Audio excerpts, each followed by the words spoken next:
আমার কবিতা হবে, ওই দেখা যায় কবরস্থান, ওই আমাদের ঘর, ওইখানেতে থাকতে হবে সারা জীবন ভর।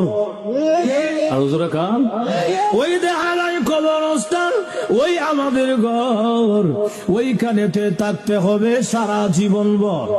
ও কবর তুই চাস কি? টাকা পয়সা নেসনি, সুদ ঘুষ কাসনি? বলে না, টাকা পয়সা নেই না, সুদ ঘুষ খাই না, মুমিন বান্দা পাই না। একজন যদি পাই এমনি জান্নাতের বাগান হয়ে যায়।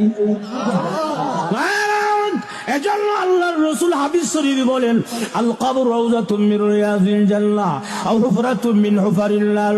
কবরটা কারোর জন্য জাহান্নামের গাড়া হবে, আবার কারোর জন্য জান্নাতের বাগান হবে।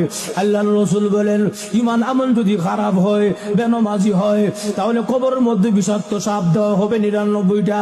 এক এক ধরনের শাস্তি আরম্ভ হয়ে যাবে। আল্লাহ